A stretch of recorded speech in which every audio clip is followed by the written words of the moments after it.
গালি তো তখন হবে যখন বেশ্যাবৃত্তি একটা ঘৃণিত কাজ হবে। এটা গালি তো তখন হবে যখন বেশ্যাবৃত্তি একটা অন্যায় কাজ হবে। এটা গালি তো তখন হবে বেশ্যাবৃত্তি যখন একটা অপমানজনক কাজ হবে। তুমি একদিকে বলবা সম্মানজনক কাজ, আরেকদিকে তোমাকে ওই সম্মান দিলে তুমি মাইন্ড করবা। এর চেয়ে বড় ভণ্ডামি আর কিছুই হতে পারে না। অনেক সময় অনেকে মনে করে যে হুজুররা খামাখা খালি এই যে এই সমস্ত বিষয় নিয়ে এত চিৎকার কেন করে, ভাল লাগে না, মানেন না, আপনি আপনার মতো থাকেন না। ভাই, এই যে আপনারা দেখেন যে এই যে নারী কমিশন যে রিপোর্ট দিছে, এটা তো শুধুমাত্র নারী কমিশনের রিপোর্ট এটা না, এটা হলো আমাদের গোটা জাতির নৈতিকতাকে ধ্বংস করে দেওয়ার ষড়যন্ত্রের একটা নীল নকশা।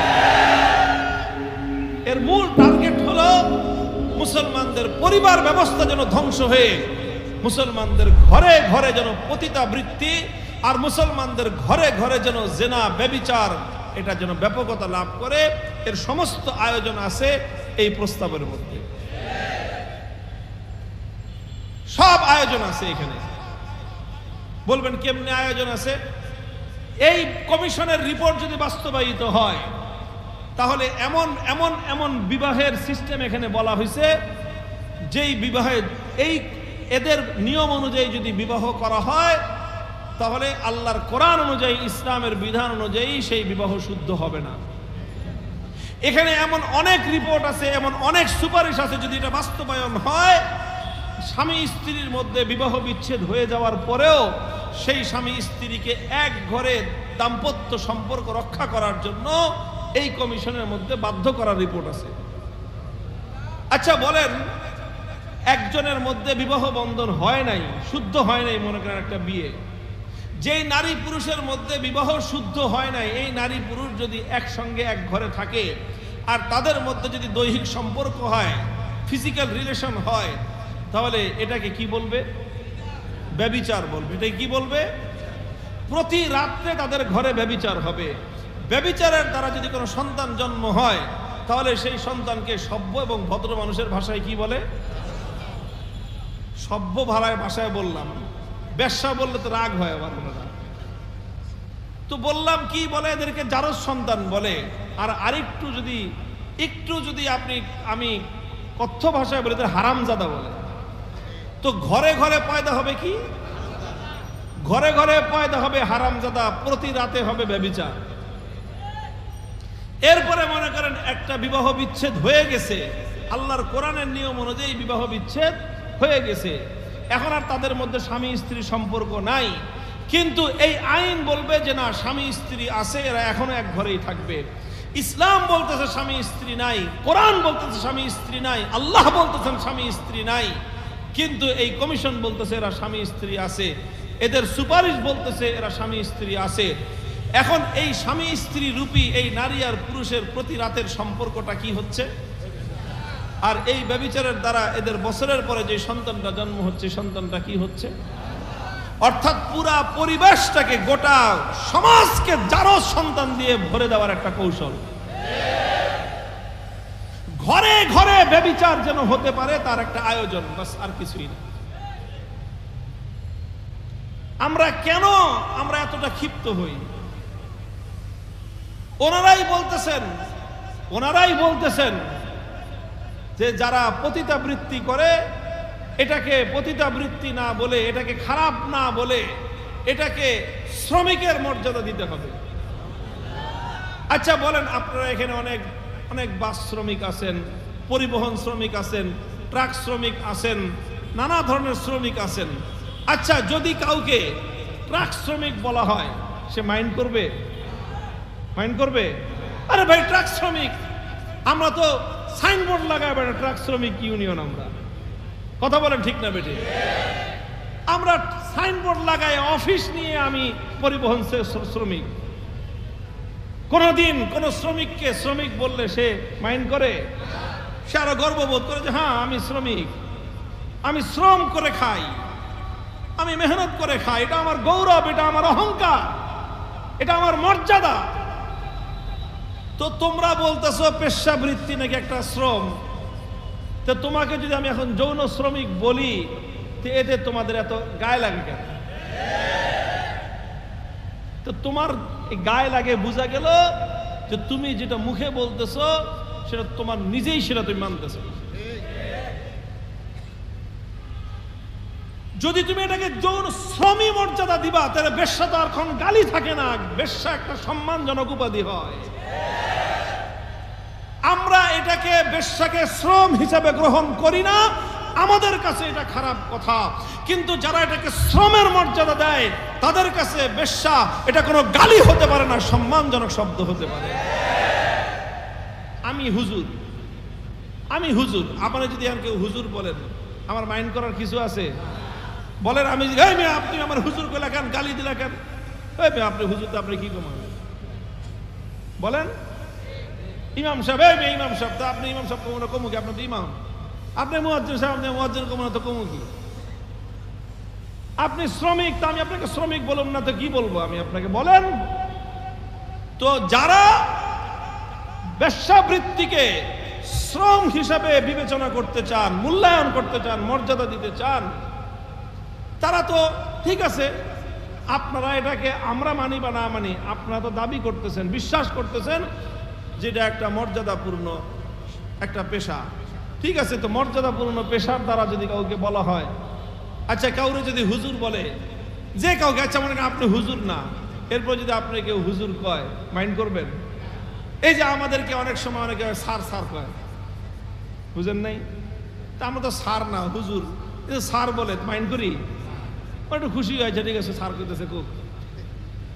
আচ্ছা কোন শ্রমিক মানে একজন সাধারণ মানুষকে, ও বাসের হেল্পার, মনে করেন ওরে যদি কয় এই কন্ট্রাক্টর, মাইন্ড করবে?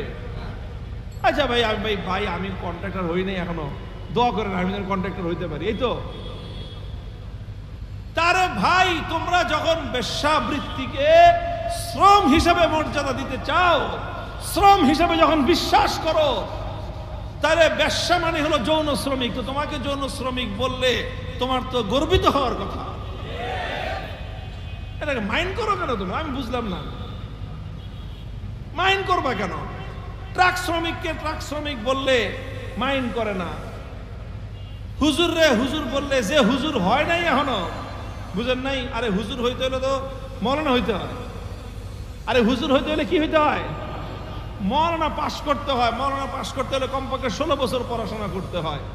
16 বছর পড়াশোনা করে নাই, মাত্র 3 বছর পড়ছে, এরাও তো মানুষ হুজুর কয়। ও কি 16 বছর পড়ছে, মৌলানা হয়েছে, পরে হুজুর বললে কেউ মাইন্ড করে? ও তো আরো খুশি হয় যে যাক, এখন আমার বাকি আছে আরো 12 বছর পড়াশোনা করার, এখনই পাবলিক আমারে কি কয়? ও তো খুশি হয়। ও তো হুজুর না, ও তো বলে নাই, ও তো কোনোদিন বলে যে আমি এখনো মৌলানা হইনি, আপনি আমার হুজুরকে গালি দিলেন কেন? এটা বলে? তো ও যেহেতু হুজুর হওয়ার পক্ষে, ওরে আগে থেকে হুজুর বললে ও খুশি হয়। যারা যৌন শ্রমকে, যারা পতিতাবৃত্তিকে, বেশ্যাবৃত্তিকে যৌন শ্রম বলে চিহ্নিত করে, তাদেরকে যদি যৌন শ্রমিক বলা হয়, এতে মাইন্ড করার কিছু নাই। বেশির চেয়ে বেশিটা বলতে পারো যে আমি এখনো এই মর্যাদা অর্জন করতে পারি নাই, এটুক বলতে পারো যে আপনারা আমারে, আমি এখনো হেল্পার, আমি এখনো কন্ট্রাক্টর হয়ে সারি নাই, এই কথা বলতে পারো। মাইন্ড করার কি হলো? আমার বুঝে আসে নাই ভাই, এটা মাইন্ড করে কেন তারা? এটা গালি তো তখন হবে যখন বেশ্যাবৃত্তি একটা ঘৃণিত কাজ হবে। এটা গালি তো তখন হবে যখন বেশ্যাবৃত্তি একটা অন্যায় কাজ হবে। এটা গালি তো তখন হবে বেশ্যাবৃত্তি যখন একটা অপমানজনক কাজ হবে। তুমি একদিকে বলবা সম্মানজনক কাজ, আরেকদিকে তোমাকে ওই সম্মান দিলে তুমি মাইন্ড করবা। এর চেয়ে বড় ভণ্ডামি আর কিছুই হতে পারে না। তুমি বলতেছো এটা সম্মানজনক কাজ, ওই সম্মান তোমার দিলে তুমি মাইন্ড করো। তুমি বেশির চেয়ে বেশি বলতে পারো এটা অবাস্তব, তুমি এটাকে অসম্মান বলতে পারো না। তুমি নিজে বলতেছো যেটা সম্মান, আমি তোমাকে সেই সম্মানটা দিলাম। তুমি বেশির চেয়ে বেশি বলতে পারো যেটা অবাস্তব, কিন্তু তুমি এটাকে অসম্মান বলতে পারো না, এটাকে তুমি গালি বলতে পারো না। মুহতারাম হাজিরিন, বলতেছিলাম যে এই সব আয়োজন, আর এই সব আয়োজনের পিছনে, এর পেছনে মূল টার্গেট হলো দুইটা। কয়টা? প্রথম টার্গেট হলো গোটা মুসলিম সমাজ থেকে পরিবার সিস্টেমকে ভেঙে চূর্ণ বিচূর্ণ করে দেয়া। আমাদের বাংলা ভাষায় একটা গল্প আছে, লেসকাটা শিয়াল। শুনছেন গল্প? লেসকাটা শিয়াল। ওই লেসকাটা শিয়াল করছে কি, আপনার একজনের বাড়িতে গেছে, বাড়িতে চুরি করে খাইতে গেছে। তো ওই যে মানে যে কোনোভাবে রাতের বেলায় মুরগি ধরতে গেছে, ঘটনাচক্রে ওই দিন গৃহস্থ প্রতিদিন মুরগি চুরি হয়, শিয়ালে খাওয়া যায়। আজকে দাও নিয়ে খাড়া আছে, আজকে আসুক। তো শিয়াল তো আর এটা জানে না যে রাত্রে বেলায় যে আজকে ঘরের মালিক দাও নিয়ে দাঁড়া রয়েছে। ও যেই নাকি মুরগি চুরি করতে আসছে, দিছে এক কোপ। তো শিয়াল তো চালাক, ও এমন ভাবে ফসকায় গেছে যে ওর গায়ে লাগে নাই, লাগছে গিয়ে লেজে। এখন ওর লেজ কেটে পড়ে গেছে। এখন ও যখন জঙ্গলে গেছে, এখন তো ওর লেজ নাই, সব শিয়ালের লেজ আছে। এখন ওই লেজ ছাড়া সব শিয়ালের মধ্যে থাকলে এটা একটা অসম্মানের ব্যাপার। লেজ ছাড়া শিয়াল দেখতে কিরকম দেখা যাবে? লেজ কাটা কুত্তা দেখলে কিরকম লাগে? পশু জগতের মধ্যে চতুষ্পদ জন্তুর জন্য লেজটাই হলো তাদের সতর ঢাকার, তাদের লজ্জাস্থান ঢাকার জিনিস। এই লেজ তাই হলো তাদের সবকিছু করার জিনিস। এখন ওর লেজ নাই, এখন ওর তো মান সম্মান সব গেছে। এখন যেই অন্যান্য শিয়ালের মধ্যে যখন যাবে, সব এই সারা তো লেজ কাটা। বুদ্ধি করছে যে কি করা যায়, আমি গেলে তো সবাই আমার লেজ কাটা বলবে। এখন সে যা বলতেছে যে আজকে বাড়িতে, অন্যান্য দিন তো মোরগ চুরি করে খাইতে হয়, আজকে ওই বাড়িতে মুরগি গেলে বাড়ির মালিকরা একদম মুরগি মানে এটারে জবাই করে ঝুলে ছেড়ে দিচ্ছে, গেলেই খাওয়ানো যায়, গেলেই খাওয়ানো যায়। তাই নাকি? সব শিয়ালের লোভ লাগছে যে গেলেই বলে খালি মুরগি মাগনা মাগনা। আজকে হট টার্গেট যা শালানা, আমার যেরকম কোপায় লেজ কাটছে, তোরা মুরগি খাইতে গেলে তখন জোরে লেজটা কেটে দেয়। ওই শিয়ালের কথায়, মিথ্যা কথার প্রলোভনে পড়ে যেই সমস্ত শিয়াল আসছে, সব শিয়াল ওই বাড়িওয়ালার দায়ের কোপ খেয়ে সবগুলো লেজ হারাইছে। এখন পাশ্চাত্যের এই যে সমাজ ব্যবস্থা এখন আছে, টাকা পয়সা আছে, অর্থকরী আছে, জৌলুস আছে, ভোগ বিলাসিতা আছে, সব দিকের উন্নতি আছে, কিন্তু তাদের পরিবারগুলোর মধ্যে চরম অশান্তি বিরাজ করতেছে। পরিবার ব্যবস্থা ভেঙে গেছে ইউরোপিয়ান সমাজে, আমেরিকান সমাজে। তাদের মধ্যে খুব অল্প সংখ্যক মানুষের জীবনেই পরিবারে শান্তি নিয়ে বসবাস করার মতো পরিবেশ আছে। এখন ওরা এই পারিবারিক ব্যবস্থার শান্তি থেকে বঞ্চিত হয়ে গেছে, আর সেটাকে তাদের মধ্যে ফিরিয়ে আনতে পারতেছে না। এখন ওদের নিজেদের লেজ কাটা গেছে। এখন ওরা নানাভাবে ছলে বলে কৌশলে মুসলমানদেরও যেন লেজ কাটা যায়, সেই চেষ্টা নিয়েই ওরা এখন ব্যস্ত আছে। আর এই সকল ওদের কিছু এজেন্ট, কিছু দালাল, ওদের কিছু চামচা, কিছু পেইড এজেন্ট গোষ্ঠী মুসলমানদের সমাজের মধ্যে, নামধারী মুসলমান, এদেরকে লেলায় দিছে যেন এরা নানাভাবে চক্রান্তের মাধ্যমে মুসলমান সমাজ থেকে পরিবার ব্যবস্থাকে ধ্বংস করে দিতে পারে। এই কমিশনের যে রিপোর্ট, এর মূল 318 পৃষ্ঠার রিপোর্ট আমরা পড়ে দেখেছি। আমাদের কাছে মনে হয়েছে এর প্রধান টার্গেট হলো পরিবার ব্যবস্থাকে ধ্বংস করা। 2 নম্বর টার্গেট হলো LGBTQ, সমাজের মধ্যে সমকামিতাকে প্রমোট করা। এটা দেখেন, দুনিয়ার সভ্য সমাজ কেমনে এটা কল্পনা করতে পারে, যাদের মধ্যে ন্যূনতম বিবেক বুদ্ধি, ন্যূনতম সাধারণ মানেরও যদি কোনো মানুষের মধ্যে বিবেক থেকে থাকে, এটা কোনো বিবেকবান মানুষ গ্রহণ করতে পারে না। পুরুষে পুরুষে বিবাহ, নারীতে নারীতে বিয়ে, এটাই হলো এখন পশ্চিমা ইউরোপিয়ানদের, আমেরিকানদের, জাতিসংঘের প্রধান এজেন্ডা। সারা দুনিয়াতে সমকামিতাকে প্রমোট করা এবং সারা দুনিয়াতে সমকামিতাকে বৈধতা দিয়ে সমাজকে সমকামিতা দিয়ে ভরে দেওয়া। এই হলো আপনার এই যে নারী সংস্কার কমিশনের যে রিপোর্ট, এই রিপোর্টটা শুরু থেকে শেষ পর্যন্ত পড়লে সূক্ষ্মভাবে সমাজের মধ্যে এই এলজিবিটি এই যে প্রোগ্রাম, অর্থাৎ সমকামী একটা সমাজ গড়বার একটা আয়োজন নিয়ে সুদূর প্রসারী ষড়যন্ত্র অংশ হিসেবেই এটা তারা প্রস্তাবনা দিয়েছে। মোহতারাম হাজিরিন, আমরা যখনই এই সমস্তের বিরুদ্ধে প্রতিবাদ করি, অনেক মানুষ মনে করে যে হুজুরকে খায় কোনো কাম নেই।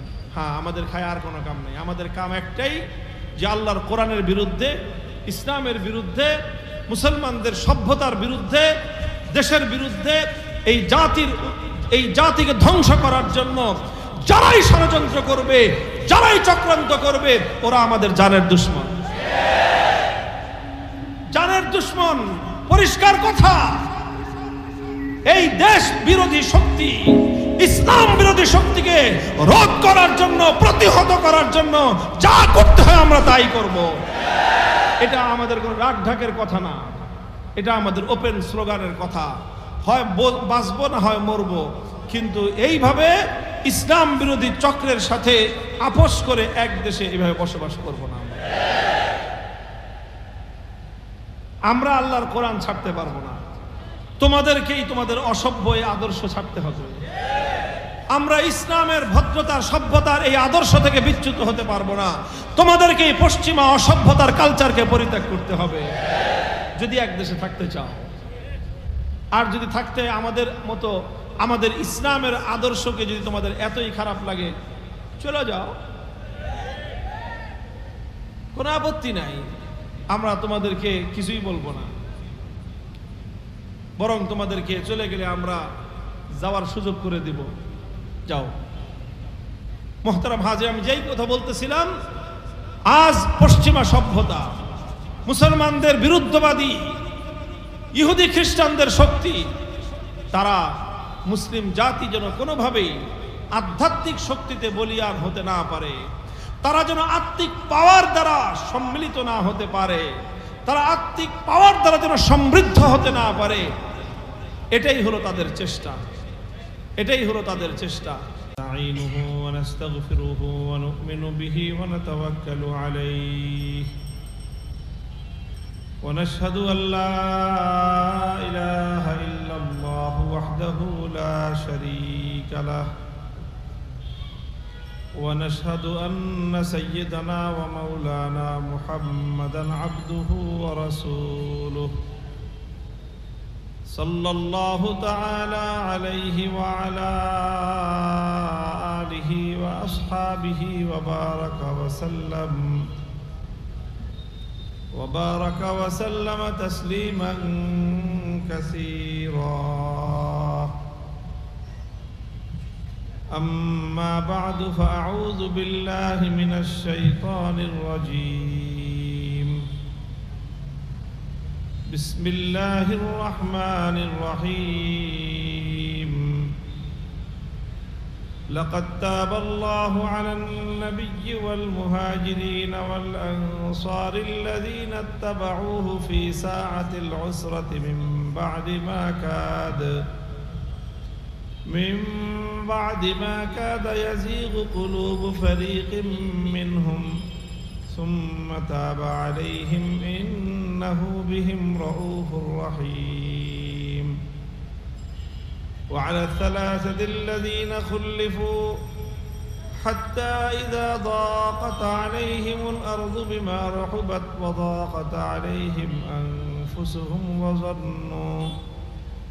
وظنوا أن لا ملجأ من الله إلا إليه ثم تاب عليهم ليتوبوا إن الله هو التواب الرحيم. يا أيها الذين آمنوا اتقوا الله وكونوا مع الصادقين. بارك الله لنا ولكم في القرآن العظيم ونفعنا وإياكم بالآيات والذكر الحكيم.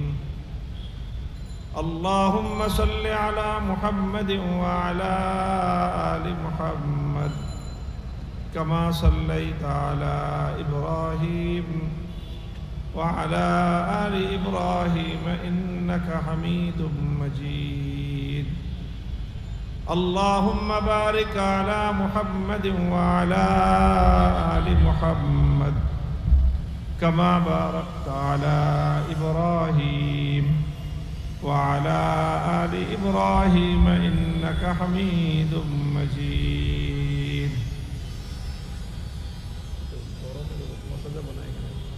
এই যে দিছেন এটা সিংহাসন বাতাস যেন না লাগতে পারে পিছনে দিয়ে আসে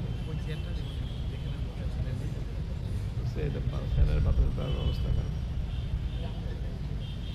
মোহতারাম হযরত উলামায়ে কেরাম আমার সম্মানিত মুরব্বী সাহেবান সমবেত ইসলাম প্রিয় কোরআন প্রেমিক নবী প্রেমিক তাওহীদি মুসলমান ভাই ও বন্ধুগণ সম্মানিত এলাকাবাসী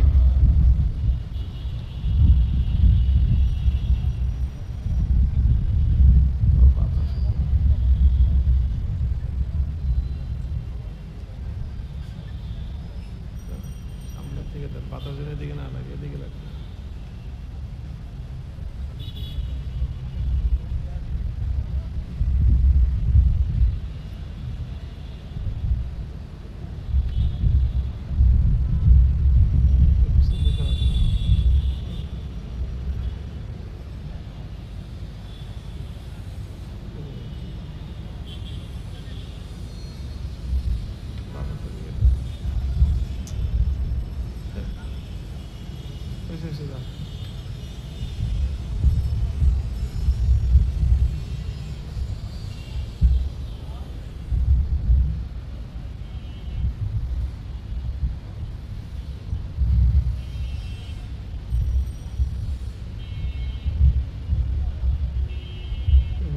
আওয়াজ তো ই করতেছে বাতাসে এত মানুষই করে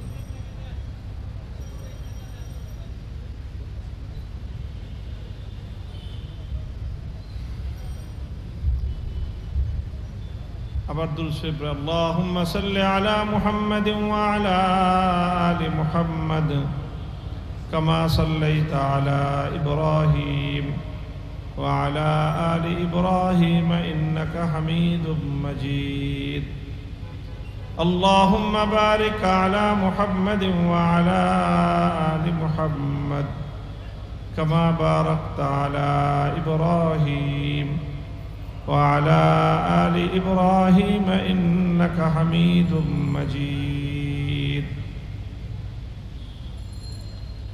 محترم حاضرين আজকে আমাদের এই মাহফিল এটা সাধারণত অন্যান্য যে মাহফিল হয়ে থাকে তার থেকে একটু ভিন্ন রকম একটা মাহফিলের আয়োজন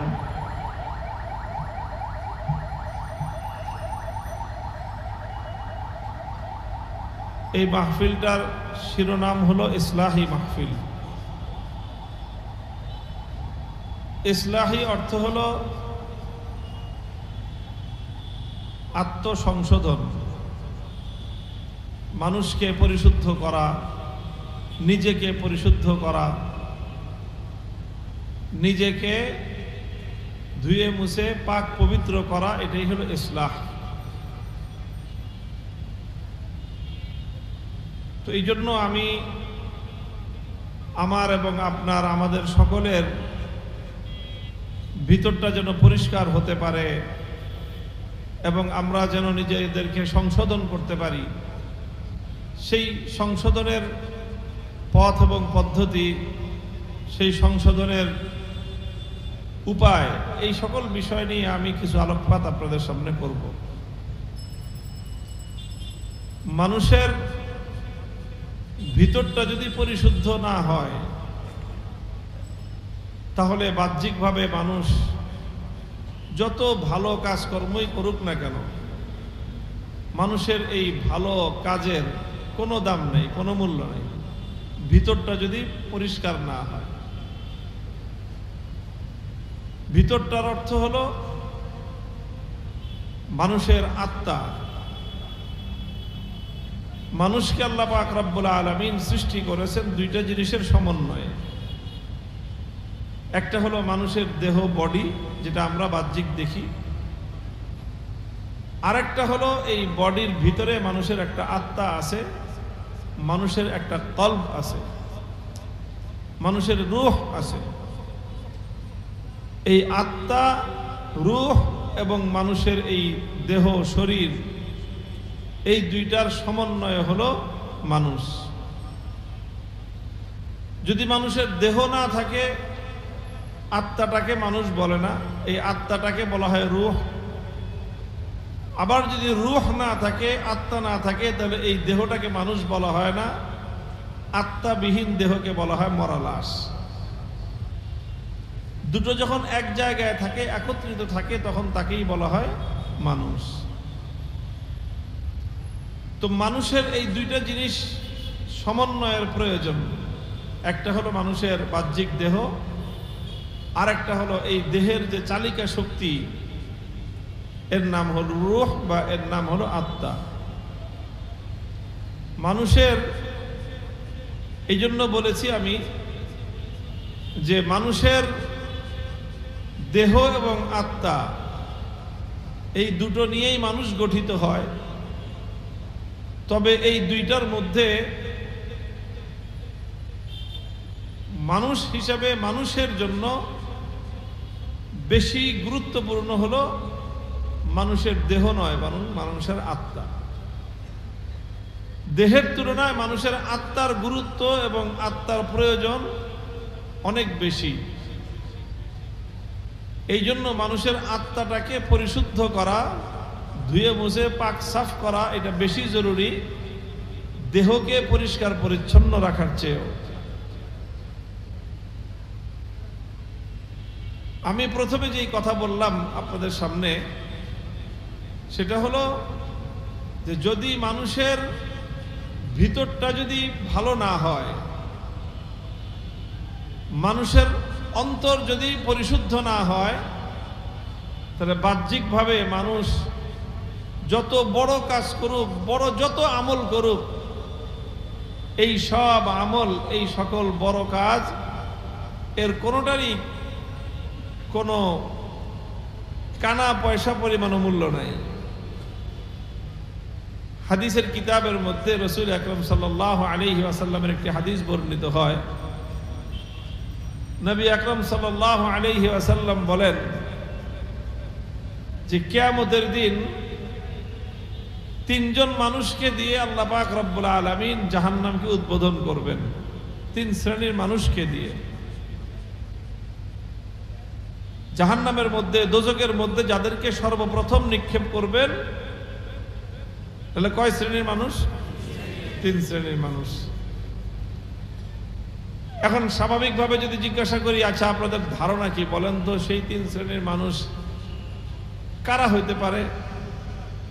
তাহলে স্বাভাবিকভাবে হয়তো অনেকে মনে করবে যাদেরকে সর্বপ্রথম জাহান্নামে আল্লাহ পাক নিক্ষেপ করবেন, এরা হবে 1 নম্বর যারা খুনি, 2 নম্বর যারা চাঁদাবাজ, 3 নম্বর যারা মাদক সেবী, গাঞ্জুট্টা। এটা স্বাভাবিক একটা ধারণা আসবে। কিন্তু আল্লাহ রাসূল সাল্লাল্লাহু আলাইহি ওয়াসাল্লাম যেটা বলেছেন সেটা এর কোনোটাই না। যত বড় অপরাধী, সন্ত্রাসী, খুনি, হত্যাকারী, লুণ্ঠনকারী, চোর, ডাকাত, বদমাশ, যত ধরনের অপরাধ আছে এর কোনোটাই আল্লাহ রাসূল সাল্লাল্লাহু আলাইহি ওয়াসাল্লাম এখানে বলেন নাই। নবী আকরাম সাল্লাল্লাহু আলাইহি ওয়াসাল্লাম যেই তিন ব্যক্তির দ্বারা আল্লাহ পাক রব্বুল আলামিন যেই তিনজনকে সর্বপ্রথম জাহান্নামের মধ্যে নিক্ষেপ করবেন, সেই তিনজনের পরিচয় শুনলে যারা আগে কখনো শুনে নাই তারা স্তম্ভিত হয়ে যাবে। যেটা বলে কি, যেই তিন ব্যক্তিকে আল্লাহ পাক রব্বুল আলামিন প্রথমে জাহান্নামে নিক্ষেপ করবেন, তার মধ্যে একজন হলো আলেম, আরেকজন হলো মুজাহিদ, আরেকজন হলো দানবীর, দান করে, অনেক দান খয়রাত করে। এই তিন ব্যক্তিকে আল্লাহ পাক রব্বুল আলামিন জাহান্নামের মধ্যে নিক্ষেপ করবেন। এখন বলবেন হুজুর দান করছে, কি অপরাধ করছে? সে জিহাদ করছে, মুজাহিদ জিহাদ করছে, কি অপরাধ করছে? আলেম ভালো মানুষ, কি অপরাধ করছে? তাকে আল্লাহ পাক রব্বুল আলামিন জাহান্নামের মধ্যে নিক্ষেপ করবেন কেন? নবী আকরাম সাল্লাল্লাহু আলাইহি ওয়াসাল্লাম বলেন যে আল্লাহ পাক রব্বুল আলামিন এই তিন ব্যক্তিকে ডাকবেন। ডেকে যে ব্যক্তি মুজাহিদ, আল্লাহর রাস্তায় জিহাদ করতে করতে জীবন দিয়ে দিছে, শহীদ হয়ে গেছে, আল্লাহ পাক তাকে ডেকে জিজ্ঞাসা করবেন যে আমি তোমাকে দুনিয়াতে পাঠাইছিলাম, তোমাকে একটা জীবন দিয়েছিলাম, তোমাকে আমি অনেক নিয়ামত দিয়েছিলাম, তাহলে তুমি আমার এই নিয়ামতগুলি লাভ করে, আমার এই নিয়ামত পেয়ে তুমি কি করছো আমার জন্য? তো মুজাহিদ বলবে যে আল্লাহ, আর কি করতে পারতাম? আমি আপনার রাস্তায় যুদ্ধ করতে করতে, জিহাদ করতে করতে আমি আমার জীবনটা পর্যন্ত আমি আপনার রাস্তায় বিলিয়ে দিলাম, এরপরে আপনি কোন যে আমি কি করছি? আমার ছিল জীবন সবচেয়ে দামি, সেই জীবনটাই তো আমি আপনার জন্য দিয়ে দিছি। আল্লাহ পাক রব্বুল আলামিন বলবেন যে তোমার সব কথা ঠিক আছে, তোমাকে আমি জীবন দিয়েছিলাম মূল্যবান, সেই জীবন তুমি দিয়ে দিছো জিহাদ করতে করতে, জিহাদের রাস্তায় তুমি জীবন বিলিয়ে দিছো, এটাও সঠিক, কিন্তু তোমার একটা কথা ভুল, মিথ্যা। তুমি যে বললা যে আমার জন্য দিছো, তোমার এই কথাটা মিথ্যা। তুমি জীবন দিছো, লড়াই করছো, সংগ্রাম করছো, তুমি জিহাদ করছো, জিহাদ করতে করতে শহীদ হয়ে গেছো, কিন্তু কোনোটাই তুমি আমার জন্য করো নাই। কেন করছো? লিইউকাল আন্নাকা জারিউন। তুমি এই জন্য করেছো জিহাদ, তুমি এই জন্য করেছো লড়াই, শত্রুর বিপক্ষে, কাফেরের বিরুদ্ধে, বেঈমানের বিরুদ্ধে, অপরাধীর বিরুদ্ধে, দুষ্কৃতিকারীর বিরুদ্ধে তুমি লড়াই এই জন্য করছো যে তুমি যেমন লড়াই করতে করতে যখন জীবন দিয়ে দিবা, দুনিয়ার মানুষ তোমাকে বলবে যে বাহাদুর, দুনিয়ার মানুষ তোমাকে বলবে বীর পুরুষ, দুনিয়ার মানুষ তোমাকে শহীদ বলে স্লোগান দিবে, জিন্দাবাদ বলবে, দুনিয়ার মানুষের কাছে তুমি অনেক বড় মর্যাদা পাইবা। এই জন্য তুমি এই লড়াইটা করছো, আর এই জন্য তুমি জীবন দিছো। ফাকাদ কিল, তো তুমি যেটার জন্য জীবন দিছিলা, সেই জীবন দেওয়ার পরে তো তুমি সেটা পেয়ে গেছো দুনিয়াতে, কারণ তুমি মারা যাওয়ার পরে দুনিয়ার প্রত্যেকটা মানুষ তোমার নামে বাহবা দিছে, সবাই তোমার প্রশংসা করছে, সবাই তোমার নামে বলছে যে অমুক বীর পুরুষ। তো তুমি যেটা চাইছো সেটা তো পেয়ে গেছো, আমার কাছ থেকে কি চাও তুমি আজকে? আমার কাছে তোমার আর কোনো পাওনা নাই, তুমি যেটার জন্য করছিলা সেটা তুমি দুনিয়াতে পেয়ে গেছো। এটা হলো প্রথম ব্যক্তি। আল্লাহ পাক রব্বুল আলামিনের পরে আলেমকে ডেকে জিজ্ঞাসা করবেন, এই বেটা আলেম, তোমাকে আমি জীবন দিলাম, সম্পদ দিলাম, ধন দৌলত দিলাম, তোমাকে আমি হায়াত দিলাম, সুস্থতা দিলাম, এত নিয়ামত দিলাম, তুমি এই নিয়ামত দিয়ে আমার জন্য কি করেছো? আলেম বলবে যে আল্লাহ বলেন কি আমি কি করছি? মানে আমি আমার সারাটা জীবন আপনার রাস্তায়, আপনার কোরআনের রাস্তায়, আপনার হাদিসের পথে আমি এলেম প্রচার করতে করতে আমি সারা জীবন এই পথে আমি ব্যয় করে দিলাম, আর আপনি কোন আমি কি করছি? আল্লাহ পাক রব্বুল আলামিন আলেমকে বলবেন যে হ্যাঁ, তোমার সবগুলি কথা সত্য, তুমি অনেক এলেম শিখছো, তুমি সেই এলেম অনেক প্রচার করছো, সেই এলেম তুমি অনেক মানুষকে শিখাইছো, সেই এলেম দিয়ে তুমি দুনিয়ার মানুষের অনেক উপকার করছো, সব কথা সত্য, তবে একটা কথা মিথ্যা। তুমি যে মাঝখান দিয়ে বললা আমার জন্য, এই কথাটা তোমার মিথ্যা, তুমি আমার জন্য করো নাই, বরং তুমি এই জন্য করছো লিউকাল আন্নাকা আলিমুন, তুমি এই জন্য এই এলেমের প্রচার করছো, তুমি এই জন্য ওয়াজ করছো, তুমি এই জন্য মানুষের কাছে দ্বীন প্রচার করছো, মানুষকে দ্বীন শিখাইছো, যাতে মানুষ তোমার প্রশংসা করে যে বাপরে বাপ, বিরাট বক্তা, বিরাট হুজুর, বিরাট আলেম, মানুষের প্রশংসা পাওয়ার জন্য তুমি এই কাজ করছো, আমি আল্লাহর কাছ থেকে প্রতিদান পাওয়ার নিয়তে তুমি করো নাই। কাজেই তুমি যে উদ্দেশ্যে করছো সেটা তুমি দুনিয়াতে পেয়ে গেছো। দুনিয়াতে তোমার নাম হয়েছিল অনেক বড় আলেম, দুনিয়াতে মানুষ তোমাকে দেখলে সম্মান করত, তোমার মাহফিল হইলে লক্ষ লক্ষ মানুষ জমা হইতো, মানুষ তোমার নামে জিন্দাবাদ স্লোগান দিত, তোমাকে সারা দুনিয়ার মানুষ বড় বড় হাদিয়া দিত, অনেক সম্মান দুনিয়াতে পাইছো মানুষের কাছ থেকে। যা যা তুমি চাইছিলা সব তুমি পেয়ে গেছো। কাজে আজকে আমার কাছ থেকে তুমি কি চাও? কারণ তুমি তো আমার জন্য কিছু করো নাই, যেটার জন্য করছো সেটা তুমি পেয়ে গেছো। এরপর আল্লাহ পাক রব্বুল আলামিন দানবীরকে ডাকবেন, তোমাকে আমি এত সম্পদ দিছিলাম, এত সম্পদের পাহাড় আমি তোমাকে দিয়েছিলাম, তুমি সেই সম্পদের পাহাড় দিয়ে কি করছো? সে বলবে যে আল্লাহ বলেন কি আমি কি করছি? মানে দেখেন নেই, আমি আমার সম্পদ দেদারসে মানুষের মধ্যে দান করছি, খয়রাত করছি, মানুষের কল্যাণে ব্যয় করছি, সমাজ কল্যাণে ব্যয় করছি, অভাবী মানুষকে দান করছি, দুঃখী মানুষকে দান করছি, মানুষকে চিকিৎসার জন্য মানুষকে খরচ দিছি, মানুষের অভাবী মানুষের আমি অভাব পূরণ করছি, ক্ষুধার্ত মানুষের ক্ষুধার ব্যবস্থা করছি, মানুষের জন্য কল্যাণ হয় এমন প্রত্যেকটা কাজে আমি দুই হাতে আমি হাত খুলে ব্যয় করছি। সবই তো করছে আল্লাহ আপনার জন্য। আল্লাহ তাকেও একই কথা বলবেন যে তোমার সবগুলি কথা সত্য আছে, যে তুমি অনেক খরচ করছো, অনেক চারিদিকে তোমার দুই হাতে তুমি খালি বিলায় গেছো, তবে তোমার ওই কথাটা মিথ্যা যে আমার জন্য করছো, এই কথাটা ঠিক না। বরং তুমি কেন করছো?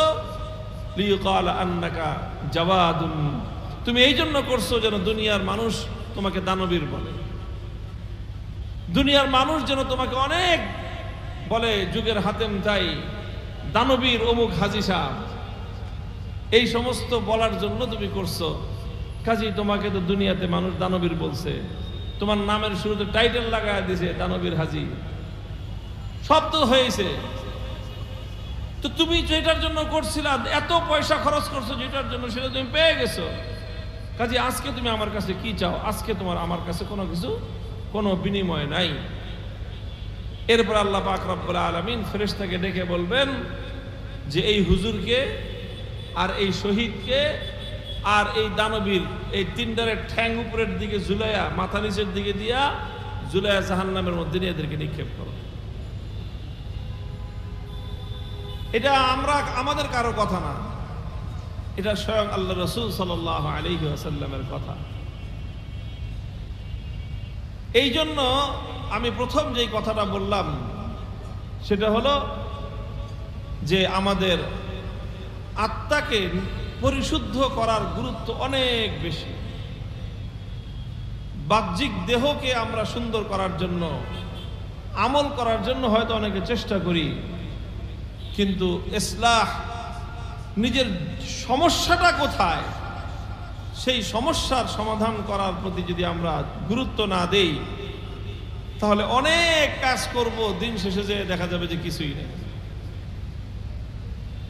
মাছ মারতেছে কেউ, সারা বিল জুড়ে মাছ মারতেছে আর কলয়ের মধ্যে রাখতেছে, মাছ মারতেছে আর ব্যাগের মধ্যে রাখতেছে, মাছ মারতেছে আর থলির মধ্যে রাখতেছে, কিন্তু থলির নিচ দিয়ে সাদা।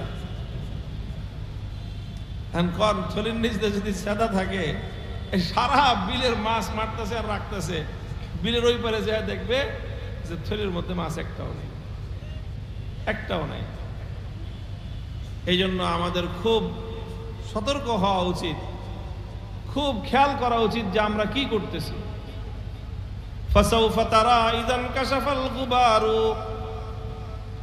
ফাসাউফা তারা ইযান কাশাফাল গুবারু আফারাসুন তাহতা রিজলিকা আম হিমারু। রাতের অন্ধকারে ঘোড়ার পিঠে সওয়ার হয়ে টকবক টকবক টকবক করতে করতে যেতেছে, আর মনে করতেছে যে আমি ঘোড়ার উপরে সওয়ার হয়ে যেতেছি, ঘোড়সওয়ার। সকালে যখন অন্ধকার দূর হয়ে আলো ফুটছে, তখন দেখি কিসের ঘোড়া, এটা গাধার উপরে বসে রয়েছে। তো ভাই, আমাদের যেন এরকম হালাত না হয়, এরকম অবস্থাটা যেন আমাদের না হয়, আমরা নিজেদেরকে পরিশুদ্ধ করার চেষ্টা করি, নিজেদের অন্তরকে পরিশুদ্ধ করার চেষ্টা করি। রাসূল আকরাম সাল্লাল্লাহু আলাইহি ওয়াসাল্লাম এই জন্যই বলেছেন আলা ইন্না ফিল জাসাদি লামুদগাতান ইযা সালুহাত সালুহাল জাসাদু কুল্লুহু ওয়া ইযা ফাসাদাত ফাসাদাল জাসাদু কুল্লুহু আলা ওয়া হিয়াল কলব। আলা ইন্না ফিল জাসাদি লামুদগাতান ইযা সালুহাত সালুহাল জাসাদু কুল্লুহু ওয়া ইযা ফাসাদাত ফাসাদাল জাসাদু কুল্লুহু আলা ওয়া হিয়াল কলব।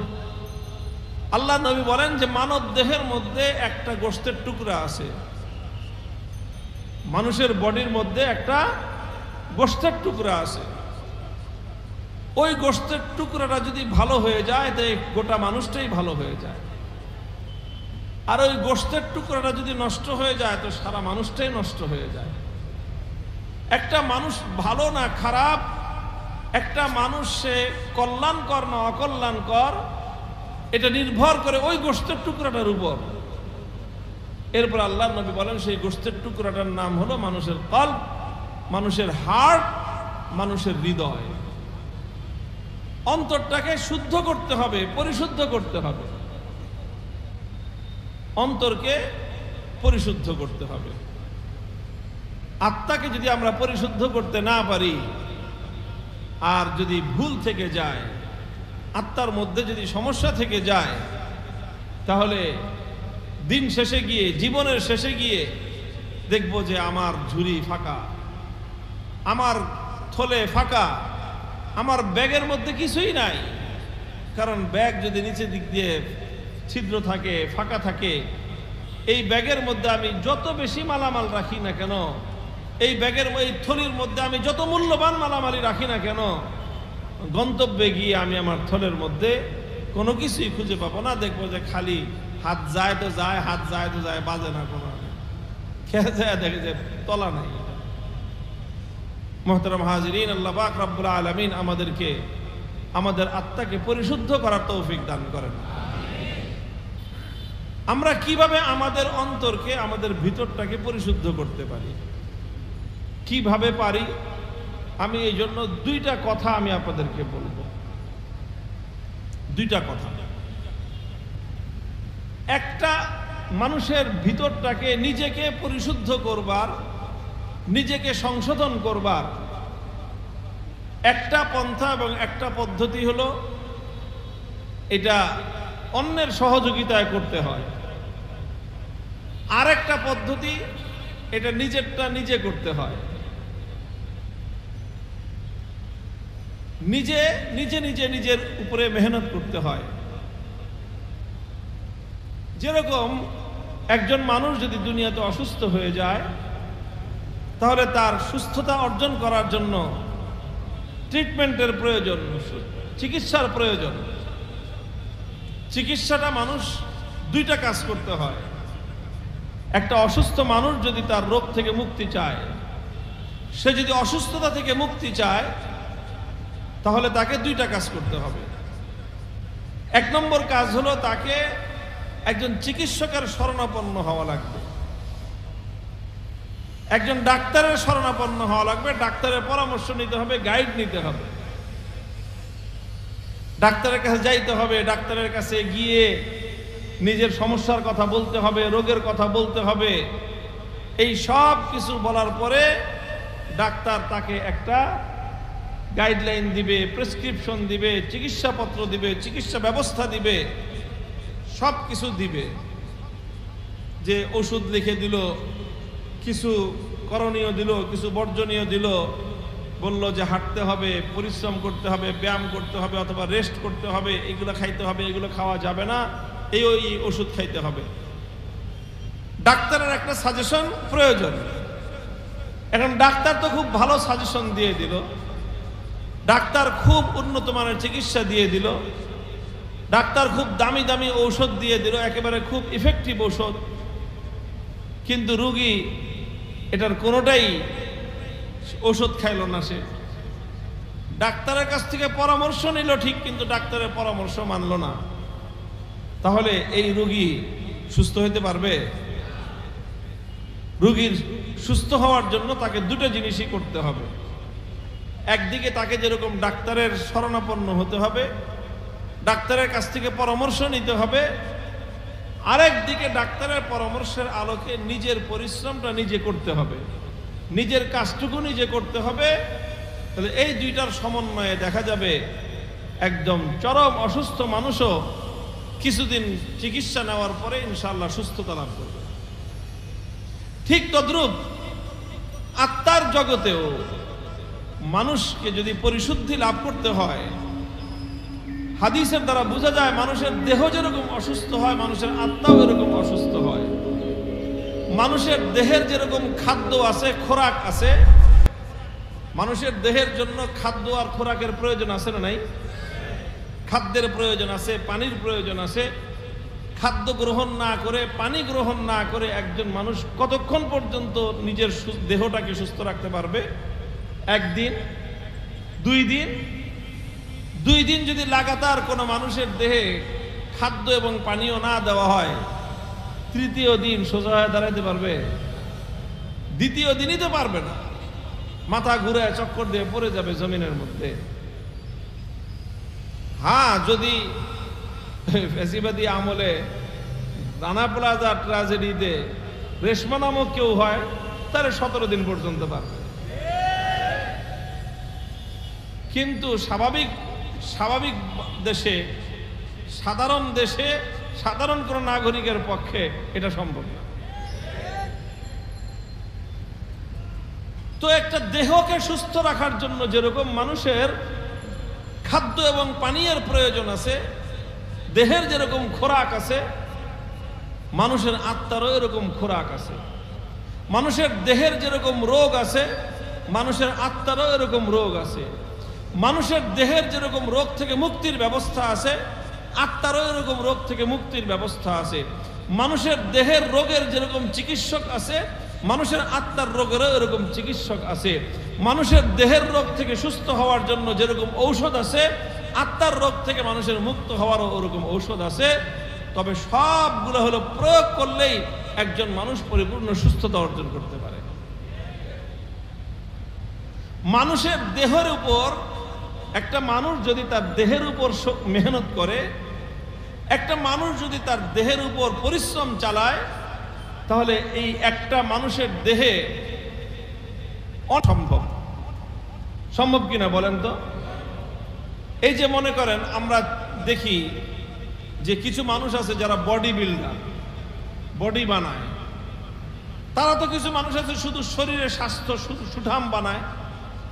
এদের মধ্যে আরো কিছু আছে যারা কুস্তিগীর, কুস্তি লড়ে, কুস্তি। এদের মধ্যে কিছু আছে আবার বক্সার, এরা বক্সিং খেলে। তো এই যে যারা বক্সার, বক্সিং খেলে, বক্সিং লড়ে, অথবা যারা কুস্তিগীর, যারা কুস্তি লড়ে, এখন তো কুস্তির কথাটা শোনা যায় না। আগে বাংলাদেশে আমাদের ছোটকালে আমরা দেখছি যে পাকিস্তান থেকে কুস্তিগীর আসতো, নাসের ভুলু, আরো কি ভুলু পালোয়ান, এইসব আসতো পৃথিবীর বিভিন্ন দিক থেকে। আর পত্র পত্রিকা এই সমস্ত কুস্তিগীরদের যে দৈনিক খাবারের যে তালিকা, এই তালিকা শুনলে খালি, এই তালিকা পড়লেই মাথা ঘুরে যেত। ডেলি সকালবেলা নাস্তা হলো 120টা ডিম, এই নাসের ভুলু 120টা ডিম, একটা ছাগল মানে একটা পুরা খাসি, আর এরকম মনে করেন 1-150 রুটি, এর সাথে আর কিছু 3 কেজি দুধ, 4 কেজি মাঠা বা মাখন, এই হলো তার সকালের নাস্তা। এগুলি খেয়ে এবং এটার সঙ্গে আরো পরিশ্রম করে, ব্যায়াম করে, এগুলো করে করে একজন কুস্তিগীর এত শক্তি অর্জন করে তার এই দেহের মধ্যে, যে সাধারণ 5-7 জন মানুষ এই কুস্তিগীরের সামনে কিছুই না, ধরে ধরে আছাড় মারতে পারে, এক হাত দিয়ে একটা মানুষকে উঠায়। একজন বক্সিং মোহাম্মদ আলী কেলে, মোহাম্মদ আলী কেলে এমন বক্সার যে আমাদের মতো 2-4-5-10 জন মানুষ যদি তার সঙ্গে লড়তে যায় খালি হাতে, একটা বক্সিং মারবে এক একজনরে, আর মানে দ্বিতীয়বার ওইটা দাঁড়ানোর যাবে না। সে এমন শক্তি বক্সাররা অর্জন করে। বলেন করে কি করে না? করে। একজন বক্সিং যে খেলে তার হাতে এরকম শক্তি আসে।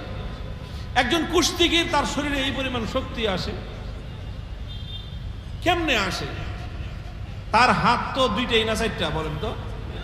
হাত দুইটা, পাও দুইটা, শরীর সব আমাদের শরীরের মতোই, কিন্তু সে তার এই শরীরের উপর মেহনত করে, তার এই শরীরকে চর্চা করে, সে শরীর চর্চা করে, নিয়ম মাফিক সে শরীর চর্চা করে, আর এর জন্য একটা সিস্টেম সে মেনটেন করে, খাবার দাবার খায় ওই পরিমাণ, এবং শুধু খায়া খালি ঘুমায় না।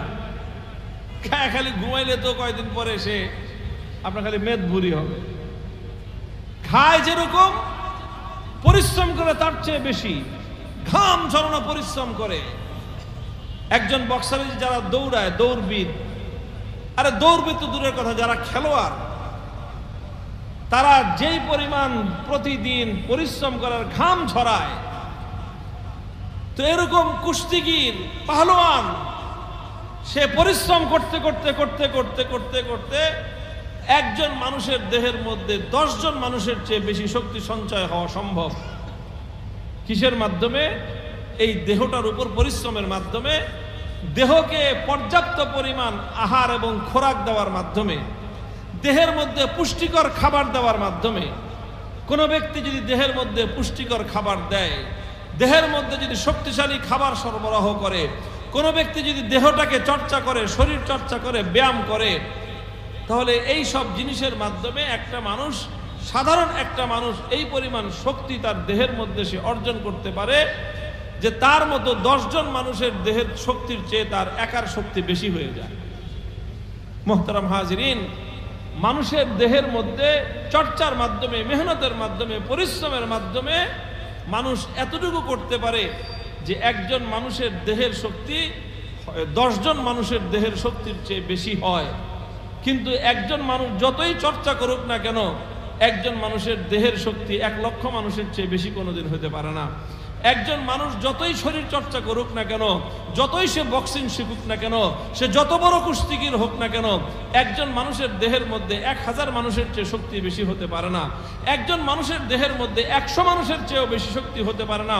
বেশির চেয়ে বেশি 5 জন, 10 জন, 10 জনের সমান তার শক্তি হতে পারে, কিন্তু 100 জন মানুষের মতো শক্তি একজন মানুষের দেহে, যত বড় কুস্তিগীর হোক, যত বড় পাহলওয়ান হোক, যত বড় বক্সার হোক, তার দেহে এর চেয়ে বেশি শক্তি সে সঞ্চয় করতে পারে না। কিন্তু আল্লাহর কসম খেয়ে বলি, একজন মানুষ যদি তার আত্মার উপর মেহনত করতে থাকে, একজন মানুষ যদি তার রুহের উপর মেহনত করতে থাকে, একজন মানুষ যদি তার কলবের শক্তির উপর মেহনত করতে থাকে, আর কলবকে যদি সে পুষ্টিকর খাবার দিতে থাকে, কলবকে যদি সে পরিচর্যা করতে থাকে, কলবের উপর যদি সে মুজাহাদা করতে থাকে, একজন মানুষের আত্মার মধ্যে এই পরিমাণ শক্তি অর্জন হওয়া সম্ভব। লক্ষ কোটি নয়, সারা পৃথিবীর সমস্ত জিন এবং ইনসান মিলে একজন মানুষের আত্মার শক্তির মোকাবেলা করতে পারে। অর্থাৎ মানুষের দেহের উন্নতির একটা সীমা আছে। মানুষের দেহের উন্নতির একটা সীমা আছে যে একটা মানুষের দেহের মধ্যে কতটুকু শক্তি হতে পারে, একটা মানুষের দেহ কতটুকু শক্তিমত্তা অর্জন করতে পারে, তার একটা সীমা আছে। কিন্তু একটা মানুষের আত্মাকে যদি সে পরিচর্যা করে, আত্মাকে যদি সে চর্চা করে, আত্মাকে যদি সে পরিশুদ্ধ করে, আর আত্মার শক্তি যদি সে অর্জন করতে থাকে, আত্মার শক্তি যদি সে অর্জন করতে থাকে, আত্মার শক্তি অর্জন করতে করতে করতে করতে একজন মানুষ আত্মার মধ্যে এই পরিমাণ শক্তি অর্জন করতে পারে যে দুনিয়ার সমস্ত শক্তি একটা মানুষের আত্মার শক্তির সামনে পরাস্ত হয়ে যেতে পারে। আল্লাহ পাক রব্বুল আলামিন মানুষকে দেহ এবং আত্মা দুটার সমন্বয় করে তৈরি করেছেন। দেহের উন্নতির একটা সীমা আছে, লিমিটেশন আছে। অল্প দূর পর্যন্ত গিয়ে দেহের দৌরাত্ম্য শেষ, এর চেয়ে বেশি আর দেহ দৌরাত্ম্য হতে পারে না। একজন মানুষ চিকিৎসা করে, ঝুলে, ব্যায়াম করে, হ্যাঁ, লম্বা হতে পারে, কিন্তু কতটুকু লম্বা হতে পারে? 6 ফিট, আচ্ছা না 7 ফিট লম্বা হতে পারে। একজন মানুষ তো 20 ফিট লম্বা হতে পারে না।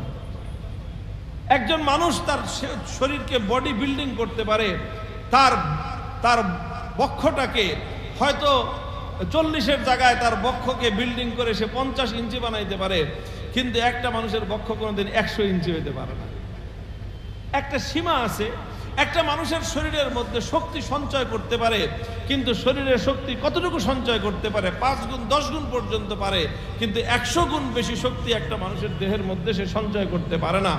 কিন্তু মানুষ যদি আত্মার উপর মেহনত করতে থাকে, তাহলে আত্মার মধ্যে মানুষের শক্তি এই পরিমাণ বাড়তে পারে যে তার কোনো লিমিটেশন নাই, তার কোনো সীমা পরিসীমা নাই।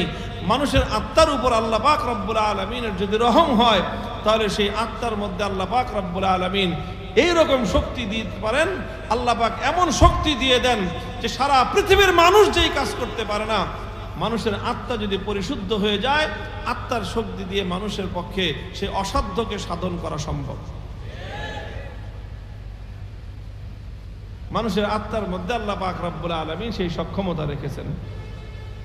এই জন্য ভাই, আমরা দেহকে নিয়ে, আমরা আমার দেহের সুস্থ নিয়ে যেই পরিমাণ টেনশন ফিল করি, আমরা আমাদের দেহকে পরিশুদ্ধ করার জন্য যেই পরিমাণ চেষ্টা আর ফিকির করি, আমরা আমাদের দেহকে সুস্থ রাখার জন্য যেই পরিমাণ চেষ্টা করি, আমরা আমাদের দেহের শক্তি বৃদ্ধি করার জন্য যেই পরিমাণ চেষ্টা করি, আমরা আমাদের আত্মার শক্তি বৃদ্ধি করার জন্য, আমাদের আত্মাকে শুদ্ধ রাখার জন্য, আমাদের আত্মাকে সুস্থ রাখার জন্য সেই পরিমাণ মেহনত তো দূরের কথা, তার 1000 ভাগের 1 ভাগও চেষ্টা করি। এর চেয়ে বোকামি আর কি হইতে পারে বলেন তো? আপনি একটা ব্যবসার মধ্যে ইনভেস্ট যদি করেন, তো সেই ব্যবসায় সর্বোচ্চ 1 টাকায় আপনি 10 টাকা লাভ করতে পারবেন। আবার আপনার কাছে এমন ব্যবসাও আছে, ওই ব্যবসায় যদি আপনি মেহনত করেন, ওই ব্যবসায় যদি আপনি ইনভেস্ট করেন, তাহলে নিশ্চিতভাবে সেই ব্যবসায় ইনভেস্ট করলে 1 টাকায় লক্ষ টাকা হতে পারে।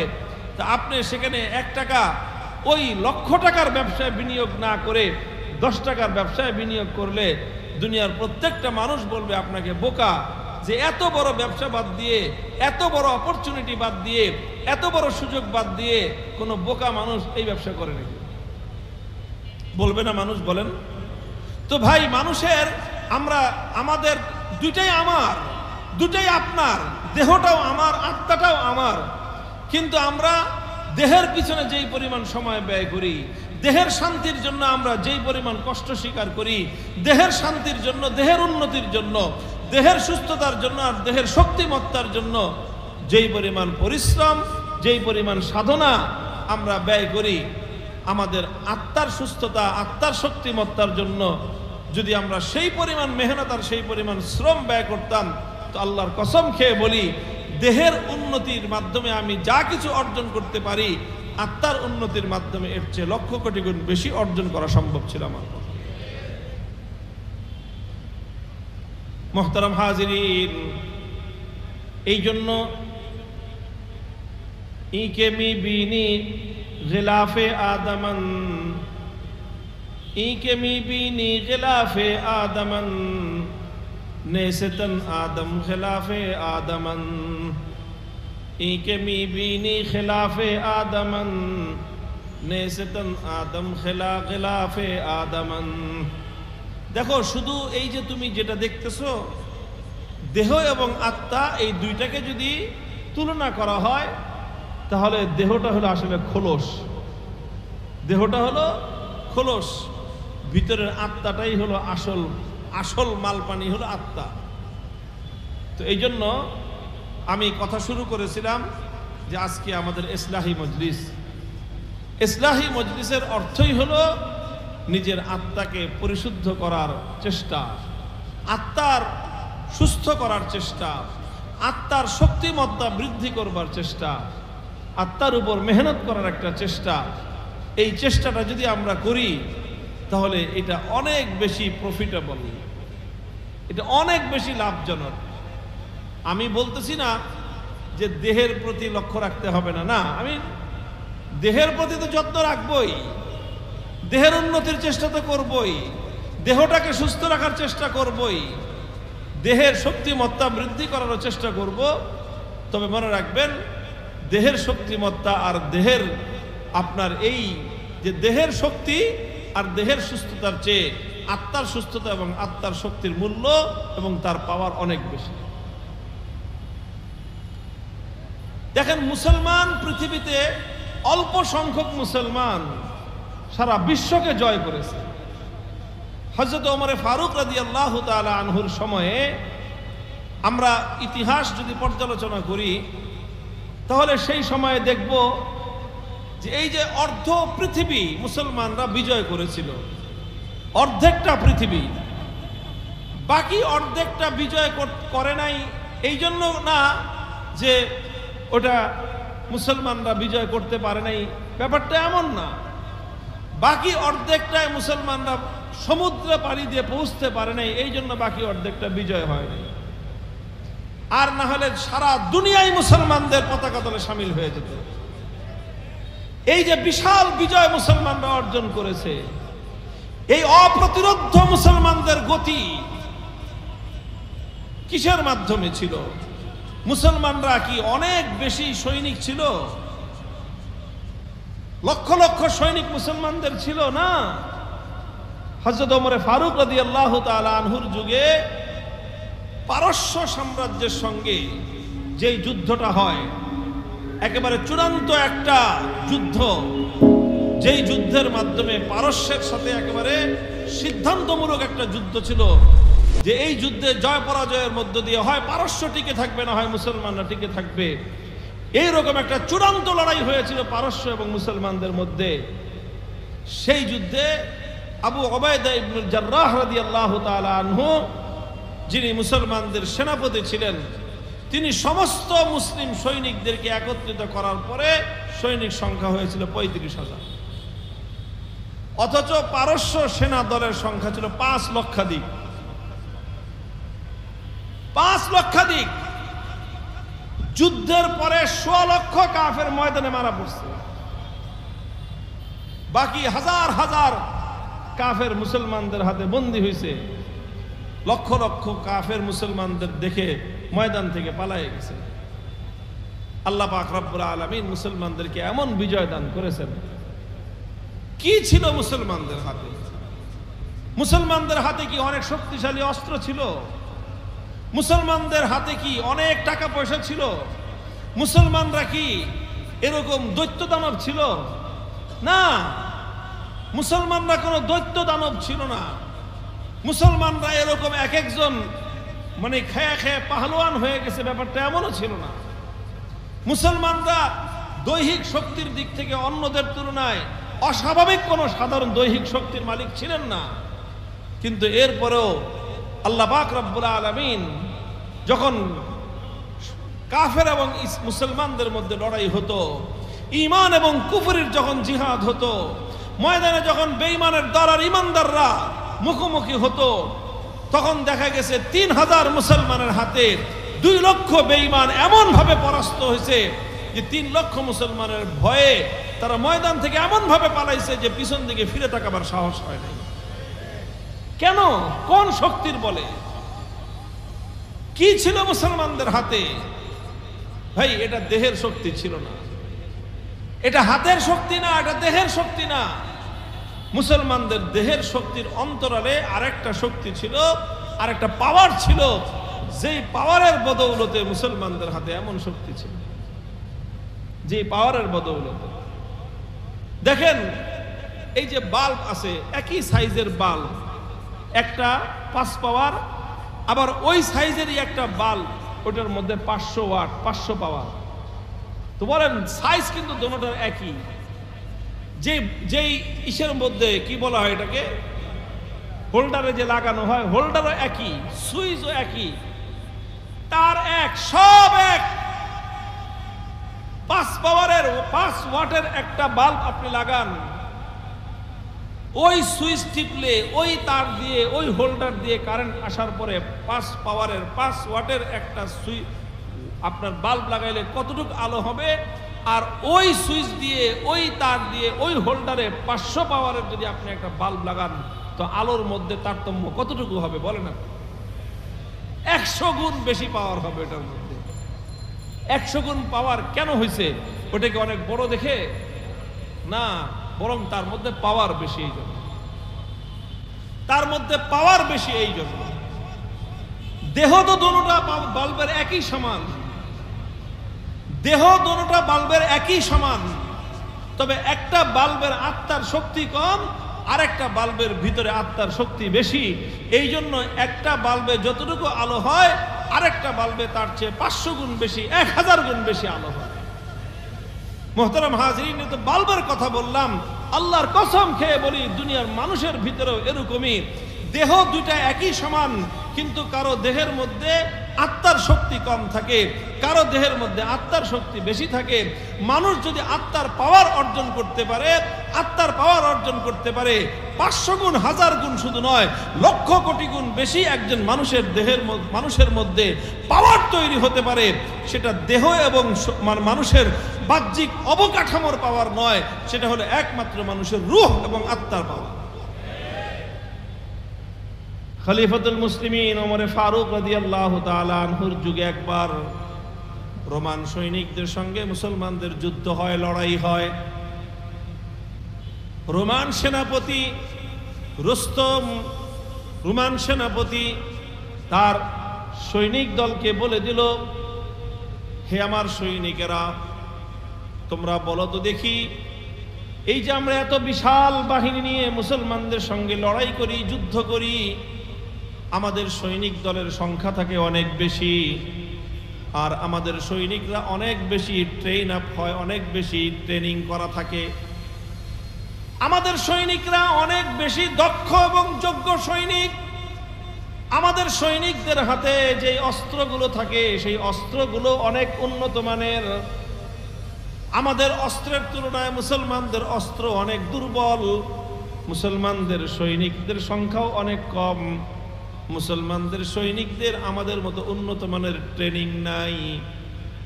সব দিক থেকে আমরা শক্তিমান, সংখ্যায় বেশি আমরা, অস্ত্রের শক্তি আমাদের বেশি, টাকার শক্তি আমাদের বেশি, আমাদের সব দিক থেকে আমাদের শক্তি বেশি। কিন্তু যখনই আমরা ওই মুসলমানদের সঙ্গে যুদ্ধের ময়দানে একত্রিত হয়ে যাই, তখন দেখা যায় স্বল্প সংখ্যক মুসলমানদের দুর্বল অস্ত্রের সামনে আমাদের এই বিপুল পরিমাণ সংখ্যক সৈনিক দল আর এই উন্নত মানের অস্ত্র শস্ত্রে সজ্জিত হয়ে আধুনিক এই সৈনিক দল ময়দানে বেশিক্ষণ টিকতে পারে না, ময়দান থেকে পালিয়ে যেতে বাধ্য হয়। তোমরা আমাকে জবাব দাও, মুসলমানদের সঙ্গে আমাদের শক্তির তারতম্যটা কোথায়? মুসলমানরা কোন শক্তিতে বলিয়ান হয়ে আমাদের সঙ্গে লড়াই করে, কোন শক্তিতে বলিয়ান হয়ে আমাদের সঙ্গে যুদ্ধ করে? মুহতারাম হাজিরিন, সেনাপতি যখন এই কথা বলতেছে, সৈনিক দলের মধ্যে পিনপতন, নীরবতা, কেউ কোনো জবাব দেয় না। একজন বৃদ্ধ সৈনিক দাঁড়িয়ে বলে, যদি গুস্তাখি মাফ করেন তাহলে আমাদের এবং মুসলমানদের মধ্যে শক্তির তারতম্যটা আমি আপনাকে বলতে চাই। বলো তুমি, এটাই তো আমি শুনতে চাই। আমাদের মধ্যে আর তাদের মধ্যে কোন রহস্যময় শক্তি রয়েছে তারতম্য করে দেয়, যেই শক্তির কারণে আমরা বারবার পরাস্ত হই, তাদের সঙ্গে আমরা বিজয় লাভ করতে পারি না? তখন সেই বৃদ্ধ সৈনিক দাঁড়িয়ে বলে, আমি মুসলমানদের সঙ্গে অনেকগুলো রণাঙ্গনে লড়াই করেছি, যুদ্ধ করেছি, আর মুসলমানদের শক্তির উৎস খুঁজে তালাশ করবার চেষ্টা করেছি।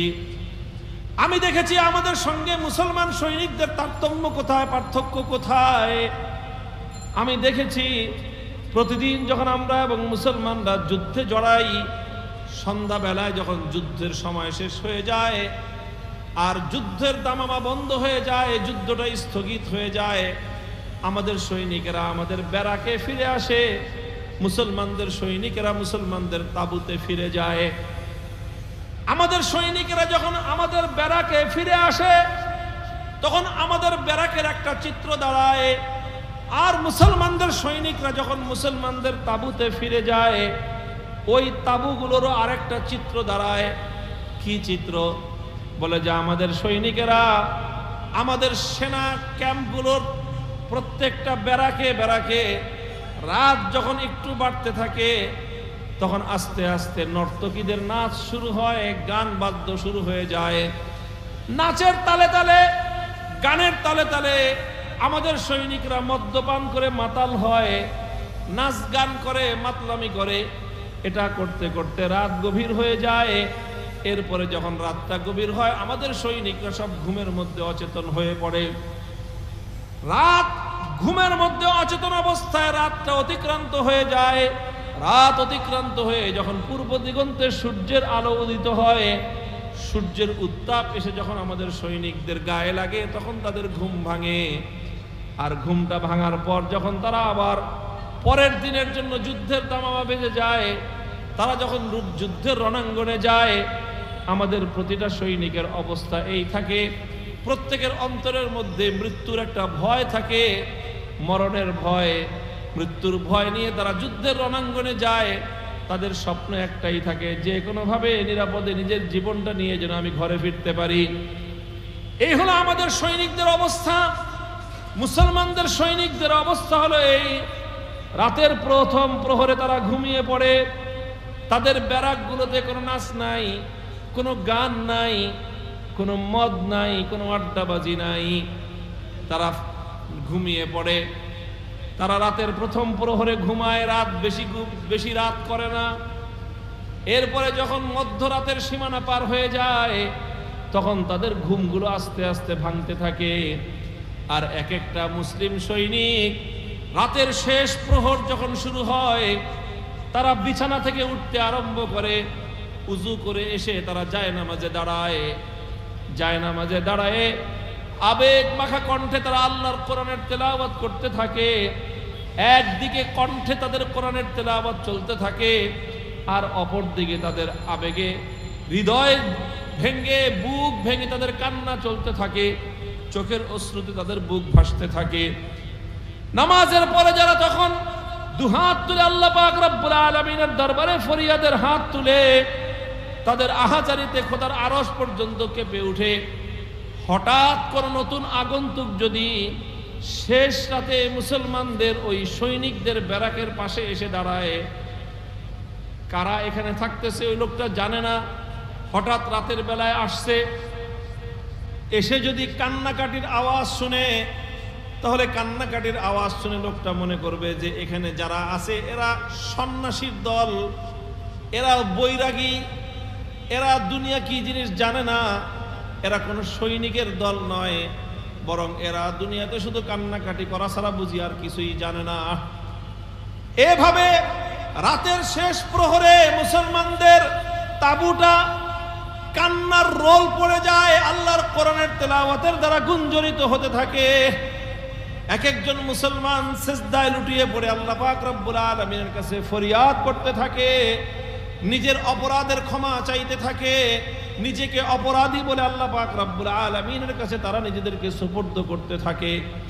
এইভাবে কান্নাকাটি আর দোয়া রোনাজারি আর কোরআন তেলাওয়াত আর সিজদার মধ্যে, জায়নামাজে তাহাজ্জুদের মধ্যে দাঁড়িয়ে দাঁড়িয়ে তাদের রাতটা সমাপ্ত হয়ে যায়।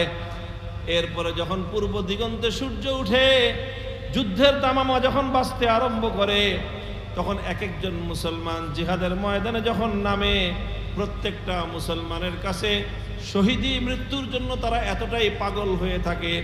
আমরা জীবন বাঁচাতে যতটা পাগল, ওরা তাদের আল্লাহর জন্য জীবন দিতে তার চেয়ে বেশি পাগল।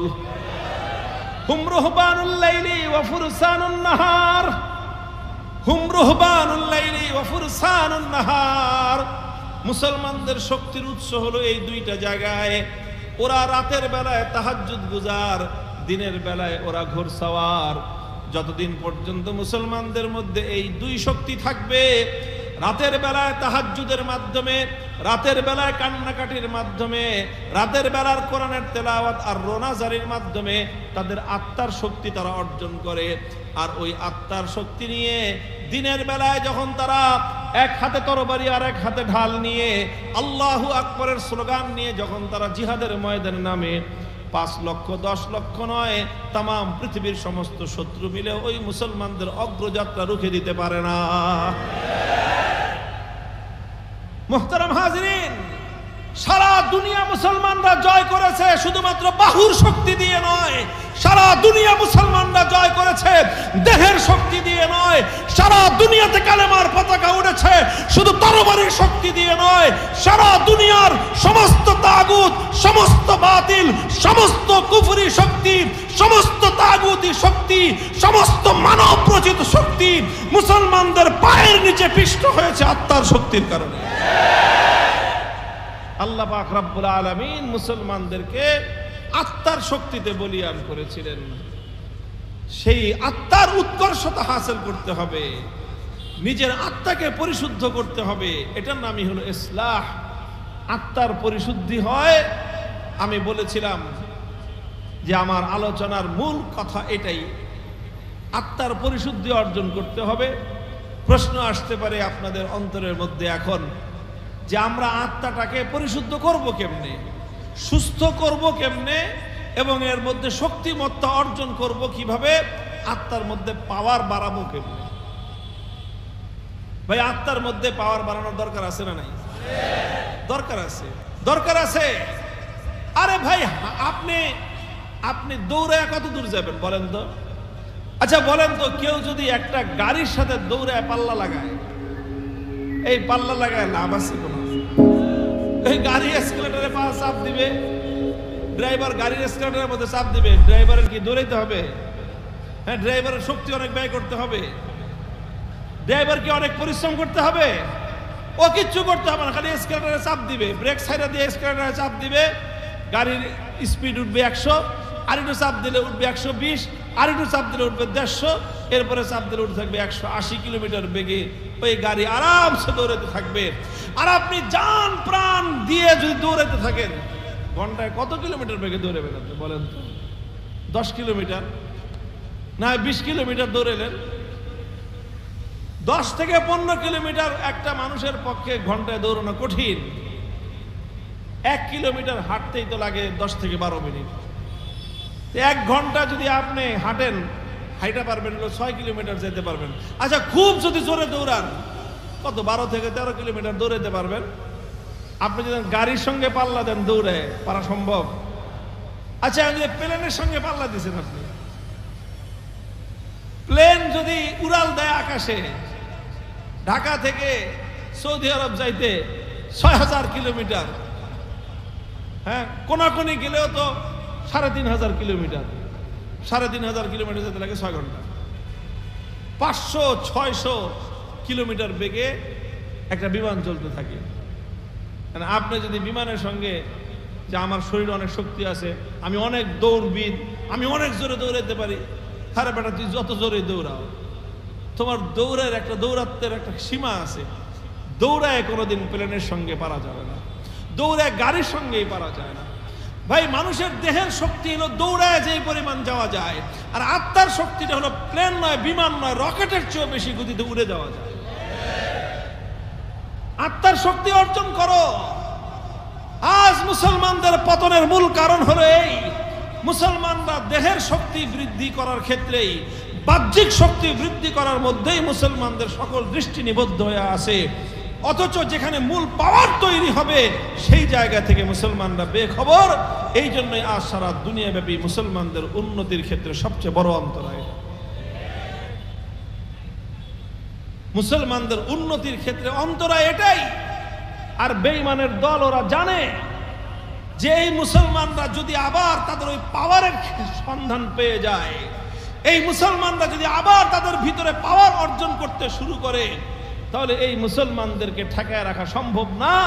এই জন্য যত ধরনের শয়তানি বুদ্ধি আর যত ধরনের কুমন্ত্রণা আছে, এটা ওদের এজেন্টের মাধ্যমে দুনিয়ার মুসলমানদের শত্রুরা, ইহুদি খ্রিস্টান পশ্চিমা বিশ্ব, মুসলমানদের মধ্যে তাদের দালালের এবং এজেন্টদের মাধ্যমে তারা মুসলমানদেরকে পুশ করতে থাকে, কুমন্ত্রণা দিতে থাকে। খবরদার, খবরদার, দেহের শক্তি বাড়াও, বাহ্যিক শক্তি বাড়াও, আত্মার শক্তি বাড়ানোর দরকার নাই, পাওয়ার বাড়ানোর দরকার নাই।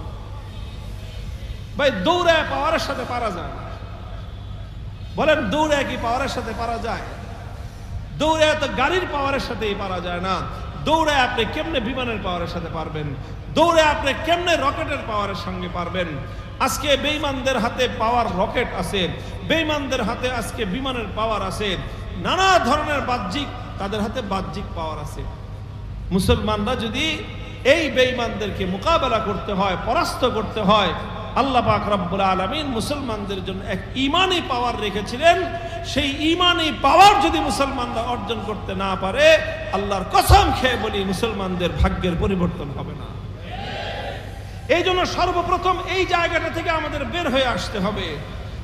কোন কোন প্রক্রিয়ার মাধ্যমে, কোন কোন ষড়যন্ত্রের মাধ্যমে, কোন কোন চক্রান্তের মাধ্যমে আমাদের আত্মার পাওয়ার যেন আমরা অর্জন করতে না পারি, মুসলমানরা যেন সেই কাজের দিকে মনোনিবেশ করতে না পারে, এই দিক থেকে মুসলমানদের দৃষ্টিকে ভিন্ন দিকে ফিরে রাখার জন্যই এই যত ধরনের অশ্লীলতা, বেহায়াপনা, নানা ধরনের পশ্চিমা কালচার, পশ্চিমা অসভ্যতা আজ মুসলমানদের মধ্যে তারা পুশ ইন করার চেষ্টা করতেছে।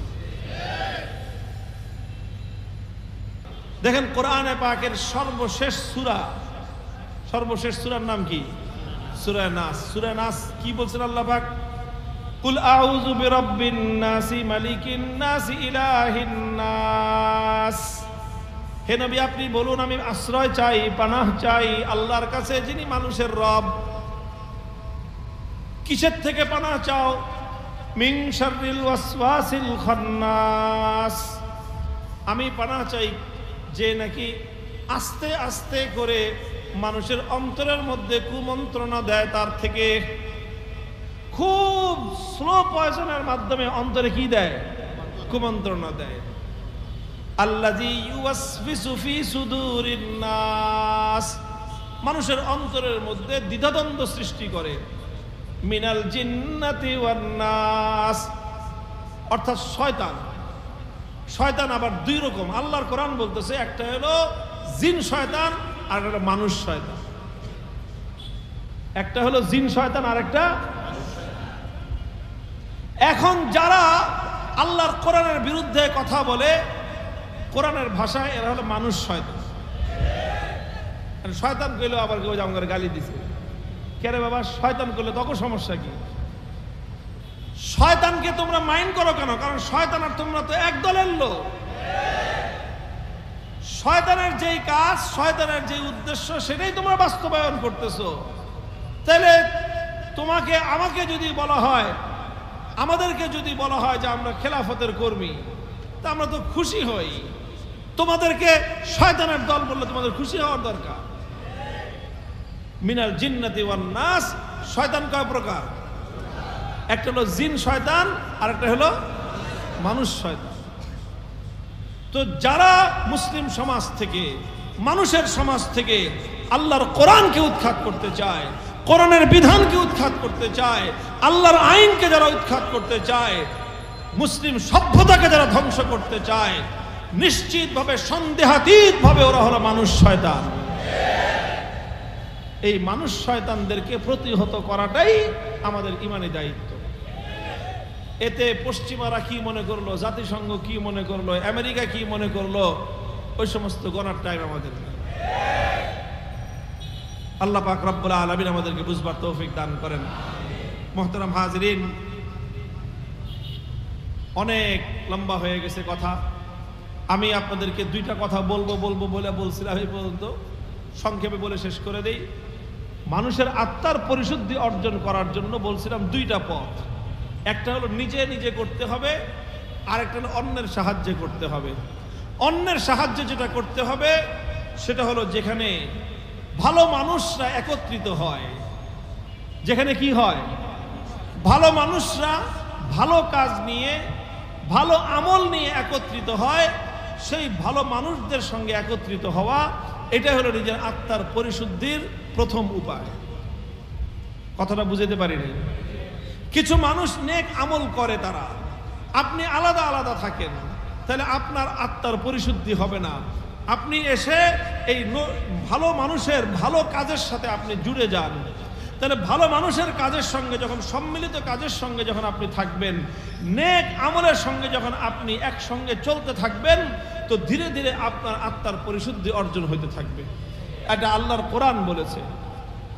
2 নম্বর উপায় হলো যে নিজে নিজে চেষ্টা করতে হবে। নিজে চেষ্টা করার অর্থ হলো নিজে নিজে আমল করতে হবে। সবচেয়ে বড় আমল হলো যেটার দ্বারা মানুষের আত্মার পরিশুদ্ধি অর্জন হয়, সেটা হলো জিকরুল্লাহ, আল্লাহর জিকির। সেটা কি? সেটা কি? আল্লাহর নবী বলেছেন যে যখন মানুষের অন্তরের মধ্যে মরিচা পড়ে, মানুষের যেরকম লোহার মধ্যে মরিচা পড়ে, লোহার মধ্যে জং ধরে না? আলা ইন্না লিকুল্লি শাইইন সাকালাতুন ওয়া সাকালাতুল কলবি যিকরুল্লাহ। যে মানুষের অন্তরের মধ্যেও এরকম জং ধরে, লোহার মধ্যে যেরকম জং ধরে, লোহার জং দূর করবার উপায় আছে না নাই? আছে। লোহার জং দূর করার বিভিন্ন মেডিসিন আছে। মানুষের অন্তরের মধ্যে যে জং ধরে, সেই জং দূর করবার উপায় হলো আল্লাহর জিকির। আল্লাহর জিকিরের মধ্যে সবচেয়ে উত্তম জিকির হলো কোরআনের তেলাওয়াত। আর কোরআনের তেলাওয়াতের পাশাপাশি নিজে কিছু জিকির করা, সকাল সন্ধ্যা তাসবিহ পড়া, সুবহানাল্লাহ, আলহামদুলিল্লাহ, আল্লাহু আকবার, লা ইলাহা ইল্লাল্লাহ। এই সমস্ত জিকিরের দ্বারা মানুষের অন্তর পরিষ্কার হয়। অন্তর প্রথমে পরিষ্কার হয়, অন্তর প্রথমে সুস্থ হয়, সুস্থ হয়ে তারপরে ধীরে ধীরে তার মধ্যে শক্তিমত্তা অর্জন হয়। আল্লাহ পাক রব্বুল আলামিন যে তৌফিক দান করেন। আবার অন্য কোনো সময় এই দুইটা বিষয়ের উপর ভিন্ন আলোচনা করব। আজকে আমার আলোচনা এতটুকুই ক্ষান্ত করছি। আমার মূল আলোচনার সার সংক্ষেপ হলো যে ভাই, দেহের সুস্থতা নিয়ে আমরা চিন্তা করি, দেহের উন্নতি নিয়ে আমরা চিন্তা করি, দেহের শক্তিমত্তা বৃদ্ধির চিন্তা করি। দেহেও যেরকম সুস্থতা হয়, উন্নতি হয়, শক্তিমত্তা অর্জন হয়, আত্মাও সুস্থ হয়, উন্নত হয়, শক্তিমত্তা অর্জন হয়। তবে কথা হলো যে দেহের উন্নতির একটা সীমা আছে, আর আত্মার উন্নতি এর চেয়ে লক্ষ কোটি গুণ বেশি হওয়া সম্ভব। এই জন্য আমরা নিজেদের আত্মাকে পরিশুদ্ধ করবার চেষ্টা করি, নেক লোকদের সোহবত অর্জন করি। আমাদের এই মসজিদে ইসলাহি মজলিস হয় মাসে একদিন। আজকে মূলত আমি এখানে আসছি এই জন্যই যে আপনাদের সকলকে আহ্বান করব, এখানে আমাদের দ্বীনী ভাইয়েরা, আমাদের সংগঠনের ভাইয়েরা, বাংলাদেশ খেলাফত যুব মজলিস, খেলাফত মজলিসের ভাইয়েরা মাসে এখানে একদিন, কোন দিন? প্রতি মাসের প্রথম বৃহস্পতিবার দিন এশার পর থেকে এরকম ইসলাহি মজলিস হয়। শেষ সাথে জিকির হয়, কিছু আমল হয়। এই যে মানুষের সাথে, নেক লোকদের সাথে আপনি কিছু সময় কাটাবেন, এই সময় কাটানোর দ্বারা নেক লোকদের সঙ্গে সাহচর্যের মাধ্যমে, নেক লোকদের সাহচর্যের মাধ্যমে আপনার অন্তর পরিশুদ্ধ হতে থাকবে। এরপরে আপনি এখানে জিকির করবেন, তেলাওয়াত করবেন, নামাজ পড়বেন, এর দ্বারা আপনার অন্তরের মধ্যে পরিশুদ্ধি অর্জন হতে থাকবে। আল্লাহ পাক রব্বুল আলামিন আমাদের সকলকে তৌফিক দান করেন। আমরা যেন আত্মার শক্তিতে বলিয়ান হয়ে আমরা এমন একটি মুসলিম জাতির সেই হারানো দিনের গৌরব, আবারও সেই সোনালী যুগ যেন আমরা ফিরিয়ে আনতে পারি। আল্লাহ পাক রব্বুল আলামিন আমাদের সকলকে তৌফিক দান করেন। আজকের এই ইসলাহি মজলিসকে আল্লাহ পাক রব্বুল আলামিন পরিপূর্ণ কবুল এবং কামিয়াব করেন। দীর্ঘ সময় পর্যন্ত আপনারা যারা এখানে আমাদের আলোচনা শুনলেন, আল্লাহ পাক আপনাদের সকলকে এই আলোচনার দ্বারা পরিপূর্ণ উপকৃত হওয়ার এবং এই আলোচনার উপর আমল করার তৌফিক আল্লাহ আমাদের সকলকে দান করেন। ওয়া আখিরু দাওয়ানা আলহামদুলিল্লাহি রাব্বিল আলামিন। সুবহানাল্লাহি ওয়া বিহামদিহি সুবহানাল্লাহিল আযীম। সুবহানাল্লাহি ওয়া বিহামদিহি আদাদা খালকিহি ওয়া রিদা নাফসিহি ওয়া জিনাতা আরশিহি। সুবহানাল্লাহি ওয়া বিহামদিহি সুবহানাল্লাহিল আযীম। আল্লাহুম্মা সাল্লি আলা মুহাম্মাদ ওয়া আলা আলি মুহাম্মাদ কামা সাল্লাইতা আলা ইব্রাহিম ওয়া আলা আলি ইব্রাহিম ইন্নাকা হামিদুম মাজিদ। ইয়া হাইয়্যু ইয়া কাইয়্যুম বিরহমাতিকা নাস্তাগীথ আসলিহ লানা শানানা কুল্লাহ ওয়া লা তাকিলনা ইলা আনফুসিনা তারফাতা আইন। ইলাহুল আলামিন রব্বুল আলামিন, আয় আল্লাহ, আমরা দীর্ঘ সময় পর্যন্ত সালাতুল ইশার আদায় করে আয় আল্লাহ আপনার দ্বীনের কথাগুলো আলোচনা করলাম। আমাদের আত্মার পরিশুদ্ধি অর্জন করার জন্য আল্লাহ আমরা চেষ্টা করলাম, কিছু মুজাকারা করলাম, আলোকপাত করলাম। ইলাহুল আলামিন, এই কথার মধ্যে কোনো ভুল ত্রুটি হয়ে থাকলে তুমি মাফ করে দাও। আয় আল্লাহ, আমাদের সকলের আত্মাগুলিকে তুমি পরিশুদ্ধ করে দাও। আয় আল্লাহ, আমাদেরকে পরিপূর্ণ ইসলাহে নফসের তৌফিক এনায়েত করে দিন। ইলাহুল আলামিন রব্বুল আলামিন, আমাদের ভাইয়েরা এখানে প্রতি মাসে ইসলাহি মজলিসের মাধ্যমে আয় আল্লাহ নিজেদের আত্মার পরিশুদ্ধির জন্য মেহনত করেন। আয় আল্লাহ অন্যান্য কর্মসূচি তারা পালন করেন। আয় আল্লাহ আপনার দিনকে বিজয়ী করবার এই কর্মসূচিগুলোকে আপনি কবুল এবং মঞ্জুর করুন, পরিপূর্ণ কামিয়াবি নসিব ফরমান। আয় আল্লাহ সাধারণ মানুষের অন্তরের মধ্যে আয় আল্লাহ আপনার দ্বীনের প্রতি, ইসলামের প্রতি এবং দিন বিজয়ের মেহনতের প্রতি মহব্বত দান করে দিন। আয় আল্লাহ আমাদের এই জন্মভূমি, এই মাতৃভূমি শত শত বছর ধরে আল্লাহ আমাদের পূর্বপুরুষরা ঘাম, অশ্রু আর রক্ত দিয়ে এই জমিনকে আল্লাহ গঠন করে গেছেন। আয় আল্লাহ তাদের এই পবিত্র আমানতকে হেফাজত করা তৌফিক আমাদেরকে দান করেন আল্লাহ। আয় আল্লাহ পূর্বপুরুষদের হাজী শরীয়তুল্লাহদের এই আমানতের দিকে শকুনের চোখ পড়েছে। ইসলামের দুশমনরা আল্লাহ এই জমিনকে কলুষিত করতে চায়। আয় আল্লাহ ইহুদি খ্রিস্টান সহ পশ্চিমা অসভ্য বেলিল্লারা তাদের এজেন্টের মাধ্যমে, দালাল চামচাদের মাধ্যমে আয় আল্লাহ আমাদের আবহমান কাল থেকে চলে আসা ইসলামী সভ্যতাকে ধ্বংস করতে চায়। আয় আল্লাহ এই কুলাঙ্গার কুচক্রীদেরকে মোকাবেলা করার তৌফিক এবং হিম্মত আমাদেরকে নসিব ফরমান।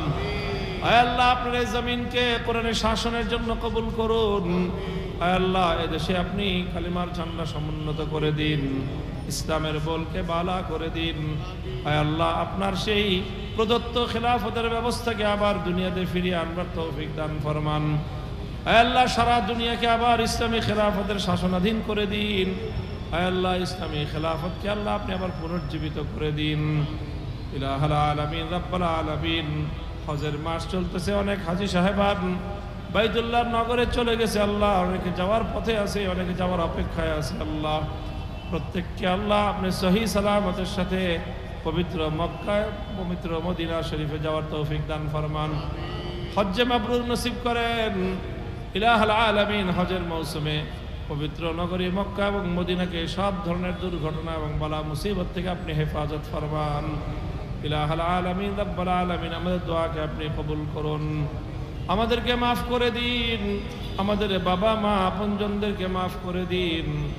ইলাহুল আলামিন অসুস্থদেরকে শিফা দান করুন, পেরেশানদেরকে পেরেশানি মুক্ত করে দিন, অভাবগ্রস্তদের অভাব দূর করে দিন, বেরোজগারদের হালাল রুজির ব্যবস্থা করে দিন।